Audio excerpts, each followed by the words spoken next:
Hello everyone, welcome back to my channel. So ಇವತ್ತು egg biryani ಮಾಡ್ತಾಯಿದ್ದೀನಿ. ಬಾಯಿಗೆ ರುಚಿಯಾಗಿ ಖಾರವಾಗಿ ಒಳ್ಳೆ ಟೇಸ್ಟ್ ಇರೋಂಥ ಎಗ್ ಬಿರಿಯಾನಿ ತುಂಬ ಸಿಂಪಲ್ಲಾಗಿ ಈಸಿಯಾಗಿ ಮಾಡ್ಕೊಬೋದು. ಈ ವಿಡಿಯೋನ ಎಲ್ಲೂ ಸ್ಕಿಪ್ ಮಾಡದೆ ಕೊನೆ ತನಕ ನೋಡಿದ್ರೆ ಹೆಂಗೆ ಮಾಡ್ಬೋದು.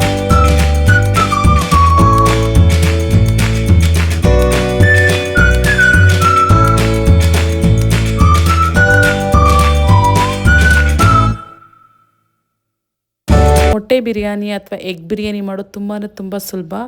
ಇದನ್ನು ನೋಡಿ ಎಷ್ಟು ಈಸಿಯಾಗಿ ಮತ್ತು ಆ ಕಾಲು ಗಂಟೆಲಿ ಮಾಡ್ಬೋದು. ಎಲ್ಲನೂ ರೆಡಿ ಮಾಡಿಟ್ಕೊಂಡ್ರೆ 3-4 ಸ್ಪೂನಷ್ಟು ಎಣ್ಣೆ ಹಾಕ್ಕೊಂಡು 1 ಸ್ಪೂನಷ್ಟು chilli powder, Kashmiri chilli powder ಹಾಕ್ಕೊತಾ ಇದ್ದೀನಿ ಕಲರ್ಗೋಸ್ಕರ. 1/4 ಚಮಚ ಅರಿಶಿನ ಹಾಕ್ಕೊಂಡು ತಿರುಕೊಳ್ಳಿ.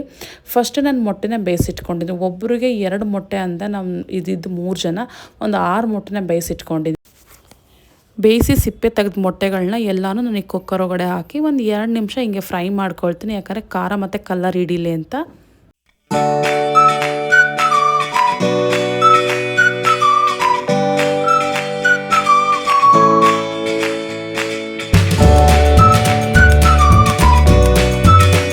ಹಿಂಗೆ ಫ್ರೈ ಮಾಡ್ತಾಯಿದ್ರೆ ಚಿಲ್ಲಿ ಪೌಡರ್ ಮತ್ತು ಅರಿಶಿನ ಹಾಕೋದು ಕಲರ್ ಬ್ಲ್ಯಾಕ್ ಆಗೋಕ್ಕೆ ಸ್ಟಾರ್ಟ್ ಆಗಿಬಿಡುತ್ತೆ. ಬೇಗ ಎತ್ಕೊಳ್ಳಿ.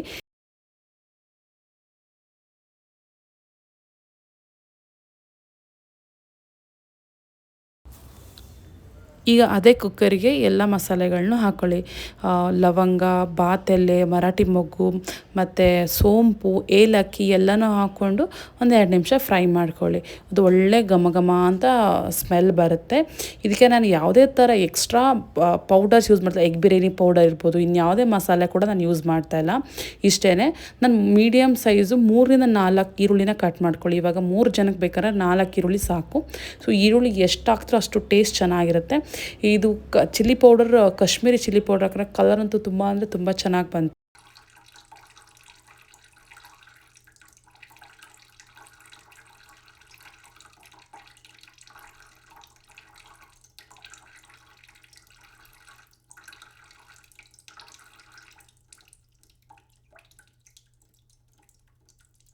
ಇವಾಗ ನಾನು 3 ಹಸಿಮೆಣ್ಸಿಕಾಯಿ ತೊಗೊಂಡಿದ್ದೀನಿ. ನಿಮಗೆ ಸ್ಪೈಸ್ ಬೇಕು ಅಂದರೆ ಇನ್ನೊಂದೆರಡು ಎಕ್ಸ್ಟ್ರಾ ತೊಗೊಬೋದು.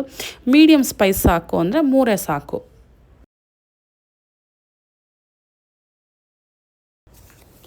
ಇವಾಗ ನಾನು ಕಲ್ಲುಪ್ಪು ಸೇರಿಸ್ಕೊತಾ ಇದ್ದೀನಿ ರುಚಿಗೆ. ನಿಮಗೆ ಎಷ್ಟು ಬೇಕು ಅಷ್ಟು ಹಾಕ್ಕೊಳ್ಳಿ ರುಚಿಗೆ. ಅದಾದಮೇಲೆ ಮತ್ತೆ ನೋಡ್ಕೊಬೋದು.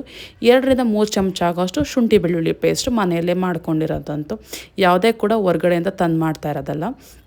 ಇವಾಗ 1 ಸ್ಪೂನು ಧನಿಯಾ ಪೌಡ್ರು, 1/4 ಚಮಚ ಚಿಲ್ಲಿ ಪೌಡರು. ಅದು ನಿಮ್ಮ ಸ್ಪೈಸ್ಗೆ ನೋಡ್ಕೊಂಡು ಹಾಕ್ಕೊಳ್ಳಿ.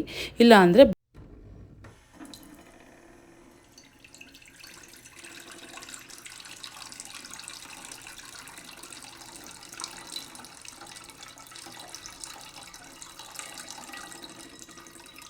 3 ಟೊಮೆಟೊ ಕಟ್ ಮಾಡ್ಕೊಂಡಿದ್ದೀನಿ. ಸೊ 3 ಟೊಮೆಟೊ ಹಾಕ್ತೀನಿ. ಸೊ ನಿಮಗೆ ಇನ್ನೊಂದು ಸ್ವಲ್ಪ ಹುಳಿ ಜಾಸ್ತಿ ಬೇಕು ಅಂದರೆ ಇನ್ನೊಂದು ಟೊಮೆಟೊ ಯೂಸ್ ಮಾಡ್ಕೊಳ್ಳಿ. ಇದನ್ನು ಚೆನ್ನಾಗಿ ನೀವು ಬೇಯಕ್ಕೆ ಬಿಡಿ. ಒಂದು 5 ನಿಮಿಷ ಇದನ್ನ ಒಂದು ಪ್ಲೇಟ್ ಮುಚ್ಚಿ ಬೆಂದರೆ ಚೆನ್ನಾಗಿರುತ್ತೆ. ನೀವು ಈ ಟೈಮಲ್ಲಿ ಸಾಲ್ಟ್ ಹಾಕಿದ್ರೂ ಟೊಮೆಟೊನೂ ಬೆಂದ್ಕೊಳ್ಳುತ್ತೆ. ಯಾರೆಲ್ಲ ಫಸ್ಟ್ ಟೈಮ್ ಈ ವಿಡಿಯೋ ನೋಡ್ತಿದ್ದೀರೋ, ನನ್ನ ಚಾನಲ್ಗೆ ಇನ್ನೂ ಸಬ್ಸ್ಕ್ರೈಬ್ ಆಗಿಲ್ಲೋ, ಪ್ಲೀಸ್ ಸಬ್ಸ್ಕ್ರೈಬ್ ಆಗಿ.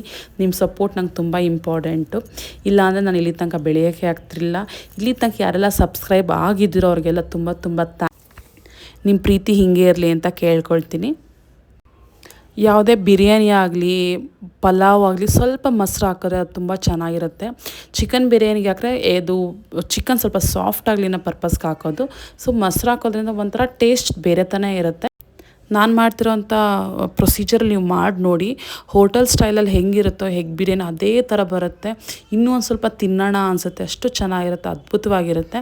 ಒಂದು ಸತಿ ಟ್ರೈ ಮಾಡಿ ನೋಡಿ. ಜೊತೆಗೆ ಇವಾಗ ನಾನು ಸ್ವಲ್ಪ ಪುದೀನ ಸೊಪ್ಪನ್ನ ಆ್ಯಡ್ ಮಾಡ್ಕೊಳ್ತಾ ಇದ್ದೀನಿ. ಇವಾಗ ಪುದೀನ ಸೊಪ್ಪು ಜೊತೆ ಮೆಂತ್ಯ ಸೊಪ್ಪಿದ್ರು ಹಾಕಿದ್ರು ಇನ್ನೂ ಚೆನ್ನಾಗಿರುತ್ತೆ ಟೇಸ್ಟು. ನಾನು 1.5 ಗ್ಲಾಸಷ್ಟು ಅಕ್ಕಿ ತೊಗೊಂಡಿದ್ದೀನಿ. ಅದಕ್ಕೆ 3 ಗ್ಲಾಸಷ್ಟು ನೀರು ಹಾಕ್ತಿದ್ದೀನಿ. ಅಕ್ಕಿ ಬಂದು ನಮ್ಮ ಮನೆ ಅಕ್ಕಿ, ಯಾವುದೋ ಹೊರಗಡೆ ಅಕ್ಕಿ ಅಲ್ಲ. ಅಕ್ಕಿನ ತೊಳೆದು ನೆನೆಸಿಟ್ಕೊಂಡಿದ್ದೀನಿ. 5 ಮಿನಿಟ್ಸ್ ನೆನೆಸಿದ್ರೆ ಸಾಕು. ನೀವೇನಾದರೂ ಈ ಬುಲೆಟ್ ರೈಸ್ ಅಂಥವು ತೊಗೊಂಬರ್ತೀನಿ ಅಂದರೆ ಒಂದು 20 ನಿಮಿಷ ನೆನೆಸಿಟ್ಕೊಂಬಿಡಿ. ನೀರನ್ನ ಸ್ವಲ್ಪ ಅದಕ್ಕೆ ಕಡಿಮೆ ಹಾಕಿ. ಇದು ನಾವು ಊರಲ್ಲೇ ಬೆಳೆದಿರೋ ಅಂಥ ಭತ್ತದಲ್ಲಿ ಬಿಡಿಸಿರೋಂಥ ಅಕ್ಕಿ.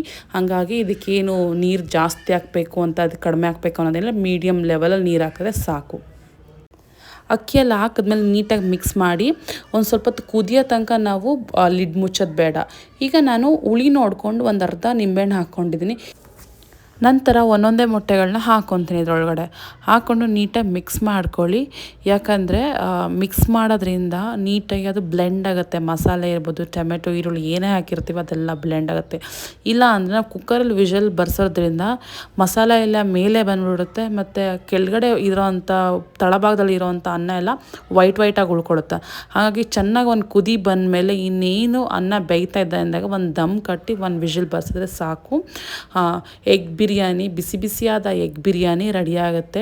ಟೇಸ್ಟ್ ಅಂತೂ ಅದ್ಭುತವಾಗಿರುತ್ತೆ. ನೀವು ಒಂದ್ಸಲ ಟ್ರೈ ಮಾಡಿ ನೋಡಿ. ಈ ಥರ ಎಲ್ಲ ಮಿಕ್ಸ್ ಆಗುತ್ತೆ, ಮಸಾಲೆ ಮೇಲೆ ಬಂದು ಕೂತ್ಕೊಳ್ಳಲ್ಲ. ನಾವು ಈ ಥರ ಮಿಕ್ಸ್ ಮಾಡಿಲ್ಲ ಅಂದರೆ ಮಸಾಲೆ ಎಲ್ಲ ಮೇಲೆ ಬಂದುಬಿಡುತ್ತೆ, ಕೆಳಗಡೆ ಎಲ್ಲ ಅನ್ನ ಎಲ್ಲ ವೈಟಾಗಿ ಉಳ್ಕೊಳ್ಳುತ್ತೆ. ಇದನ್ನ ಒಂದ್ಸಲ ಟ್ರೈ ಮಾಡಿ ನೋಡಿ ಫ್ರೆಂಡ್ಸ್, ಹೆಂಗೆ ಬರುತ್ತೆ ಅಂತ ನಂಗೆ ಕಮೆಂಟ್ ಮುಖಾಂತರ ತಿಳಿಸಿ. ಸಿಂಪಲ್ಲಾಗಿ ಯಾವುದೇ ಥರ ಪೌಡ್ರನ್ನ ಯೂಸ್ ಮಾಡಿದೆ, ಬಿಸಿ ಬಿಸಿಯಾಗಿ ರುಚಿಯಾಗಿ ಹೋಟೆಲ್ ಸ್ಟೈಲ್ ಅಥವಾ ನೀವು ಡಾಬಾ ಸ್ಟೈಲಲ್ಲಿ ಅಥವಾ ರೆಸ್ಟೋರೆಂಟ್ ಸ್ಟೈಲ್ ಇದೇ ಥರ ಟೇಸ್ಟ್ ಬರೋದು. ಒಂದ್ಸಲ ಟ್ರೈ ಮಾಡಿ ನೋಡಿ. ಅದಕ್ಕೆ ನಿಂಬೆಹಣ್ಣು ಮತ್ತು ಈರುಳ್ಳಿನ ಹಂಚ್ಕೊಂಡು ಬೇಕಂದರೆ ನೀವು ಮೊಸರು ಬಜ್ಜಿ ಮಾಡ್ಕೊಳ್ಳಿ, ಇಲ್ಲ ಹಿಂಗೆ ತಿನ್ಬೋದು. ತುಂಬ ಸುಲಭವಾಗಿ ಟೇಸ್ಟಿಯಾಗಿರೋಂಥ ಎಗ್ ಬಿರಿಯಾನಿ ರೆಡಿಯಾಗಿದೆ. ನಿಮ್ಗೆ ಈ ವಿಡಿಯೋ ಏನು ಅನಿಸ್ತು ಅಂತ ನೀವು ಕಮೆಂಟ್ ಮುಖಾಂತರ ತಿಳಿಸ್ಬೋದು. ಸಪೋರ್ಟ್ ಮಾಡಿ ಅಂತ ಕೇಳ್ಕೊತೀನಿ. ಯಾರೆಲ್ಲ ಸಬ್ಸ್ಕ್ರೈಬ್ ಆಗದೆ ಹಂಗೆ ವಿಡಿಯೋ ನೋಡ್ತಿದ್ದೀರೋ ಪ್ಲೀಸ್ ಸಬ್ಸ್ಕ್ರೈಬ್ ಆಗಿ. ಇನ್ನೂ ಒಳ್ಳೊಳ್ಳೆ ವಿಡಿಯೋ ಜೊತೆ ನಾನು ಬರ್ತೀನಿ. ಇದಾಗಿತ್ತು ಇವತ್ತಿನ video. Thank you so much for watching.